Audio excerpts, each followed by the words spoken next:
Hey, how you doing? It's Clayton here from howtodrawcomics.net and welcome to today's tutorial. In this video, what I'm going to be touching on are a few interesting topics to do with foreshortening, primarily how to foreshorten muscles on an arm after it's been put into perspective. Because this goes into a place within foreshortening that gets a little bit more complex, where no longer are you foreshortening the simplistic primitive forms that we use to construct the arm in the first place, so the cylindrical forms, but now we're also starting to think about how do we place the muscles in around that cylindrical form in order to depict them accurately within the perspective that we've established. So that's pretty much what we're going to go over in this video. We're going to get into a little bit of the anatomy of the arm here, so feel free to follow along with a pencil and paper or your favorite 2D graphics application. I'll be working fairly fast. We're going to keep it rough. We're going to keep it loose because this isn't really necessarily a tutorial on creating pretty pictures. It's more one on the principles that go into making the muscles and the anatomy of your character's arms, and for that matter, the same principles here that we're going to be talking about can also be applied to the entire human body. So let's just jump straight into it here. You can see I've got my pencil tool selected in Manga Studio. And we're going to start out with a very, very roughly drawn arm, all right? So I'm going to keep this fast and I'm going to keep it loose. This is, really for the most part how I start out all the arms of my comic book characters. Of course, when I've actually got a body to attach them to, normally it's a little bit easier to get them drawn out. So I'm going to make another layer here and I'm going to keep that a little bit smaller because we almost ran out of room there already. So I usually use a very simplistic kind of, it's almost like a rounded downward arrow for the shoulder. And then I'll lay in the upper arm, which is just essentially just a cylinder, and then I lay in the forearm, which juts down out of that cylinder, kind of bulges out around the top and tapers down toward the wrist, where I will then join on the hand. Now, in terms of hands, I'm going to keep that simple as well, just using a square for the main body of the hand. We'll place on a little bit of a thumb here. You can see that I'm keeping this ultra light, which is always the way that you want to start out your artwork, no matter what it is you're drawing, whether it's composing an entire epic comic book scene of some kind or just a character artwork, you still want to keep it loose and you want to keep it super rough. So, it's probably not the best placement for his hand that I've ever done. This is going to be a male arm. I say that only because it's going to be somewhat jacked. It's going to be very, very muscly, very, very toned, just so that we can get a good look at that anatomy. But for the most part, that's pretty much good to go. Proportions are never going to be perfect. I just try to eyeball it as much as possible, try to get it as right as I can. And eventually, after some time, after some practice, you do tend to get somewhat of a natural knack for establishing those proportions accurately. Takes a little bit of practice though. So in here is where we're going to kind of get I'd like to think of the elbows as being essentially a ball joint here. So I'm going to just get that established, that point at which the upper arm ends and the forearm begins. And that's the base model that I essentially use when it comes to drawing up the human arm. Now, if I do a really very rough kind of square block representation of the proportions that we're dealing with here, so I'm just going to do that right next to the arm that I'm drawing up. Okay, so we're just going to draw that out, try to keep it as steady as we can get it, as straight as we can, those lines around the block that we're creating here. So this is just taking out all the anatomy here, all the construction blocks that we've used for the arm, and it's really just focusing in on the measurements. So we've got the shoulder that ends about here, okay? We've got the upper arm that ends about here, and then we've got the wrist that ends about here. And we've essentially broken up the proportions now of our arm. Now the upper arm and the shoulder kind of overlap against one another, so you kind of have to judge that one for yourself. But usually it's going to be about that. I like to think of the upper arm and the lower arm as being about the same size. At least that's how I kind of, weigh it up. But that for the most part, let's say that is the basic proportions of our arm. Okay, fantastic. But what if we start to lay in some anatomy over the top? Now, if we can at least foreshorten this block to begin with, so let's go ahead and place this block here into perspective, and then what we'll try to do is place in these divisions according to that perspective. And this is how I think about it when it comes to drawing the arm or any other part of the body, the entire body itself. I always try to break it down into the simplistic type of form, because what it allows me to do is better comprehend how the proportions of the figure are going to look in perspective. So if we take this block now and we pull it back in perspective, like so, and again, this is just here to symbolize essentially what the proportions are of our arm, but if we now place in these divisions according to this perspective, we know that the hand is going to have a fair bit of room.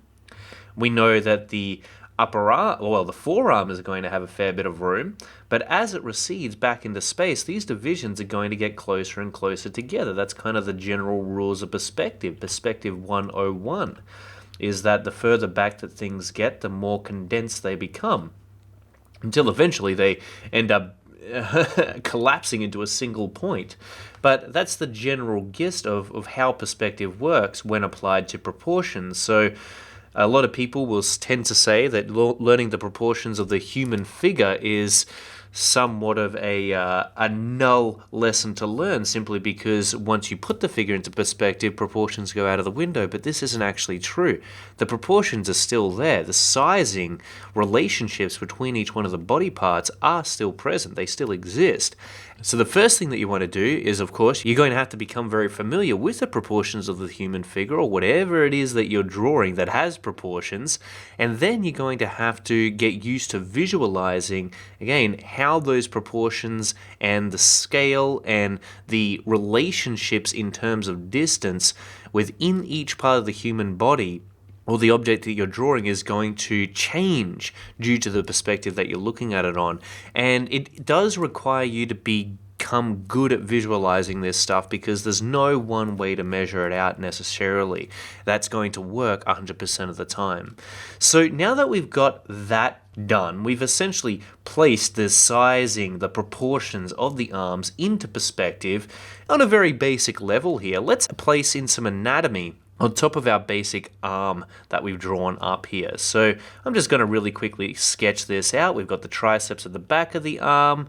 We've got the biceps at the front here that's going to drop straight down out from below the shoulder, which is going to join onto the pecs of the character. And then we're going to take the tricep leg, I guess you could call it, and that's going to come down into the elbow. And the elbow kind of is made up of a multitude of bones, 3 bones to be exact, 2 little knobbly bones on either side of the major area of the elbow.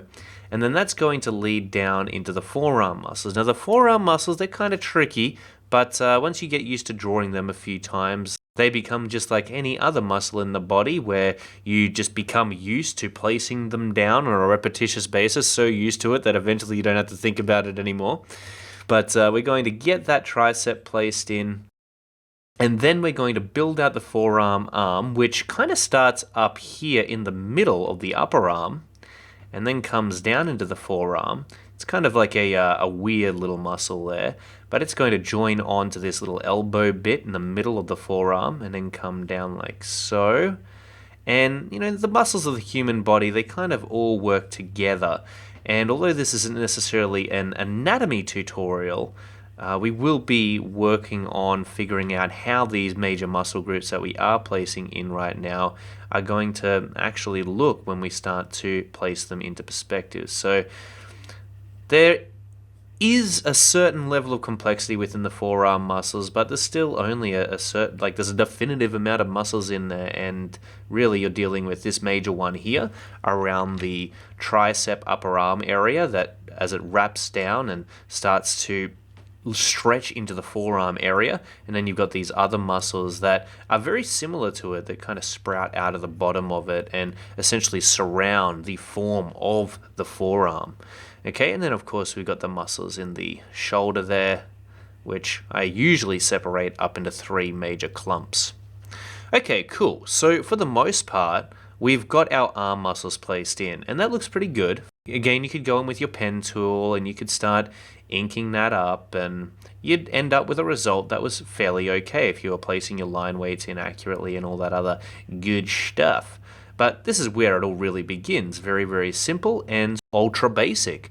And you want to build your artwork up in passes in that way. And we could start going over the top of this really loose line work and just defining some of those major areas with a bit more of a thicker, more prominent outline, just so that we can see it better. But we're not going to spend too much time on this. Again, we'll do a proper anatomy tutorial on the different muscles of the arms at some point. But if you'd like, just try to copy what you see here.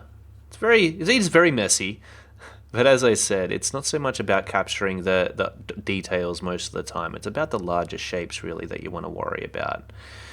Okay, and then we've got our shoulders there. All right, so there is our arm, covered in muscles, surrounded with muscles. That cylindrical form that we started out with earlier, the basic underlying building blocks that allowed us to establish the placement proportions of the arm, have now been dressed up in muscle. Fantastic. But now what that means is that each one of these muscles are going to be placed in at a certain size and at a certain distance between one another. They're going to be structured in a particular way in terms of size and distance. So what we're going to have to do now is start to subdivide some of these measurements that we've done up here initially in our basic proportions measurement stick here in order to find the sizing of the muscle groups so that we can do the exact same thing that we initially did here and place them in perspective.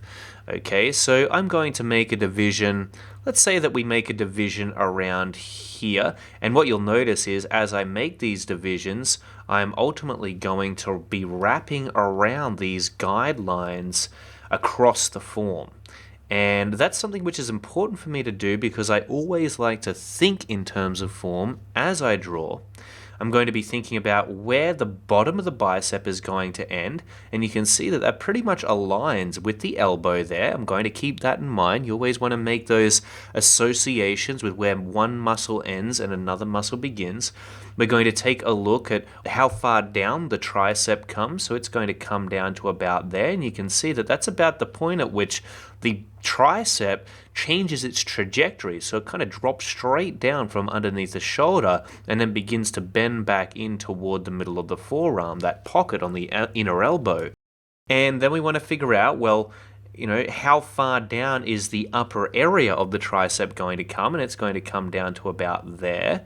Okay, so you can see that this is the point at which we see the middle tricep jut down from the side triceps into the elbow area. So again, we'll establish that. But these are the main ones for the most part, so I'm just going to thicken those ones up. These are the main ones that we really have to worry about. And then we've got the forearm, right? So the forearm here, what we're going to do is we're going to figure out where this major muscle, this band-like muscle that runs down from the middle of the upper arm and into the forearm ends. So we're going to place a little guideline there. And then we're going to place another guideline here for the wrist. But these are kind of the major areas that we really need to consider. Now, we've still got a few points here, so you can see the actual shape of these forearm muscles. They also jut out and pop in at certain places in order to establish the primary shape that the muscles are going to create. And that's important to consider as well because shape, that's where it's all really at. Shape is the most important thing that you want to consider, and capturing the right shape should be at the top of your priorities list before you begin to add in the interior muscle groups that make up the details. And if you look at any one of the most established artists from DC, from Marvel, this is one thing that they're very good at. Jim Lee, for example, you'll notice within his artwork, if you study it and you look at it hard, that all the anatomy has very strong, very powerful shapes describing the character and their muscle groups.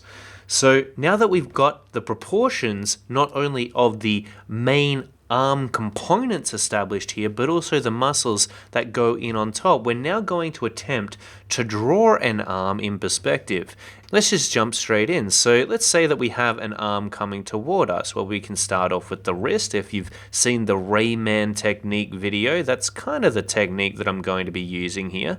So the wrist is going to come back into the elbow, and then the elbow is going to come back into the forearm, where that will lead into the shoulder area. So this will be our shoulder up here. But we'll just start laying in the basic shapes for our forearm, and you can see that I'm very used to drawing the arm in perspective to an extent, and the major shapes that I use to establish it on a base level. So some of those shapes are definitely shapes that you want to get used to drawing yourself, just to give you a good base from which you can build the rest of the muscles and the details out from. I think that, again, once you got that strong shape there, and really the shape of the arm is quite simple. It's basically just essentially what we started out with earlier. You got the cylinder for the upper arm, and then you've got a tapered cylinder for the forearm, but then you've got these little wedges popping out at either side of the forearm in order to establish the basic anatomy there. You got another wedge for the triceps, and really that's about it for the most part. Okay, so let's take our perspective arm, we'll bring it down a little bit.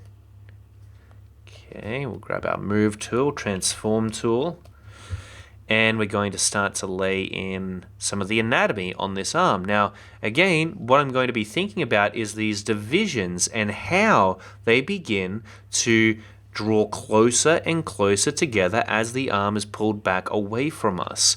All right, and that's going to help me to ensure that as I place in the anatomy of the arm, that I'm sizing out these muscle groups at least, somewhat accurately, or I'm keeping it in mind. Now, I'm not going to always establish these guidelines when I'm drawing. Sometimes I will, in fact, just because it makes things easier to visualize. But at the same time, this is more something that I keep in the back of my mind, something that I consider as a way of thinking as I draw. And I think that a lot of these principles are just like that. Even perspective. I don't necessarily always lay down a perspective grid when I'm drawing an environment. That's usually just something that I'm keeping in the back of my mind as I draw, and really only considering as a major construction principle, because I find that if I do start out with that perspective grid and I get too analytical about things in the beginning, I kind of lose the life of the idea a little bit. So now I'm going to build up from the elbow into the tricep area, and again we're looking at how this area up here is going to begin to become more and more squashed, since it's probably at the furthest end of the arm at this perspective. We're going to build it up like that. It's going to come in underneath the shoulder a little bit, so we are getting a little bit of anatomy 101 in this particular video, but we're just going to draw it up like that. And then we're going to bring down the legs of the tricep there. I call them legs anyway. I don't know what that actually is. It's just these bands here that kind of, I guess, help to maneuver the arm a little bit. I know the major muscle groups and their names, but I don't know a whole lot about muscles necessarily. I kind of know how they move, how they should look, but beyond that, that's about it. Okay, so we've got our triceps placed in. We need to place in our bicep. That's one prominent muscle that everybody loves to draw into their muscle-bound characters. And then we've got the middle, like the bicep is basically made up of these two muscles here. That's why it's called a bicep, because it's made of two muscles, bi meaning two. And then we'll draw that in. Okay, and we've also got our shoulder muscle up here, which will start to shape out as well. And in fact, we could even place in some divisions within the muscle strenuation there on top of it. So we're kind of looking at the arm from the back here, and in case you hadn't already gathered that. So this actually isn't going to lead into the pecs. This is going to lead into the shoulder muscles there.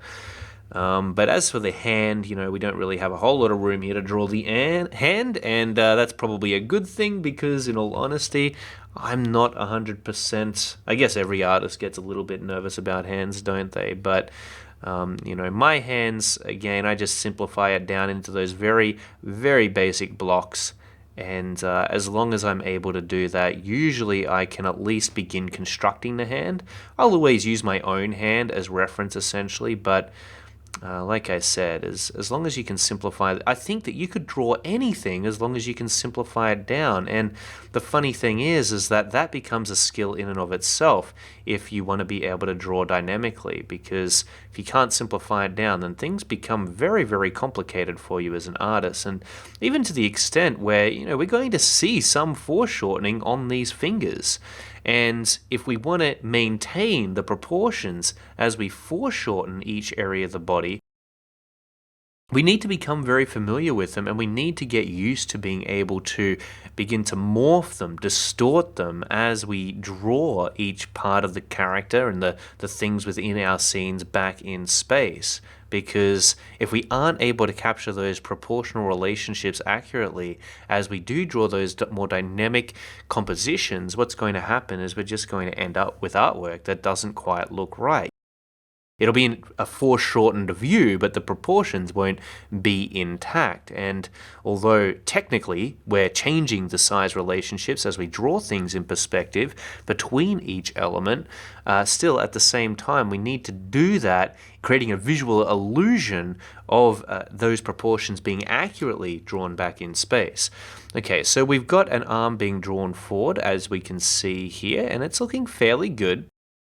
But now let's draw another arm that's going away from us. So the hand's going away from us, and now we're getting the shoulder in the foreground. Okay, so let's say that we've got the shoulder here. We can draw that right there.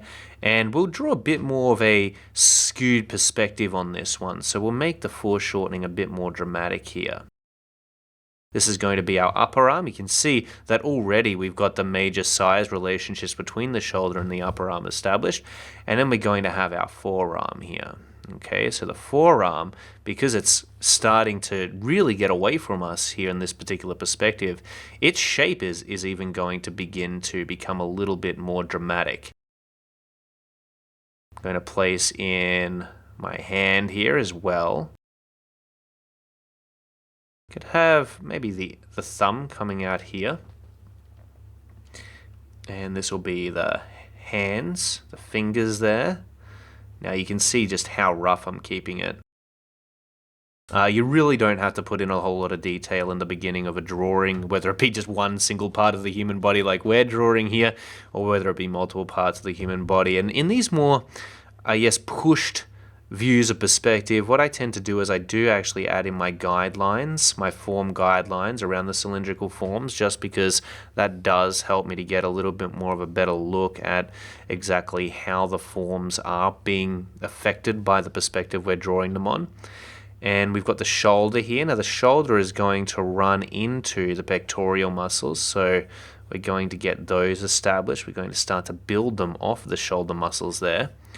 And then we're going to have the bicep placed in. So we'll start placing in the muscles right in over the top here. Again, thinking about these proportional divisions that we added in the eye level view of our arm over here.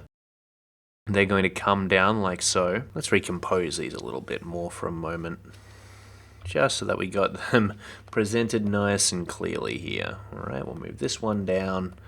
We'll move this little diagram that we did up previously over here. That's looking a little bit better. Okay, cool. So we'll get back to this arm here. Again, we've got the bicep placed in. Next up, we'll get the tricep drawn in. So now we're going to be looking at more of the front of the arm here. So we've done a 160 on the arm. All right, so let's go ahead. We'll get that bicep drawn in, and we'll get the tricep in there. So that's looking good. I usually construct the muscles of the arm from the shoulder down most of the time, just because I'm kind of used to doing that. Get the shoulder in there. And then pretty much this forearm arm, the one that runs from the middle of the upper arm and ventures down into the forearm, usually what I'll do is I'll kind of draw it in like this. Around that elbow area. That's about as far as it comes back. This little circle that I placed in for the elbow, that's where normally I'll put it. Okay, we want to bring it down a little bit because it has perspective applied to it to an extent. And then we've got the forearm muscles that are going to naturally be placed in around this cylindrical form, and you can see that I'm kind of fitting them into that initial shape that I established for the forearm. And again, I think that it's very, very important to keep that overall silhouette in mind at all times when it comes to drawing. Like, I think it's so incredibly important. You don't want to lose that, because otherwise you end up losing ultimately the energy of the artwork, which is certainly not something that you necessarily want. Okay, cool. So now that we've done that, I'm going to go ahead here. I'm going to place in some shoulder muscles.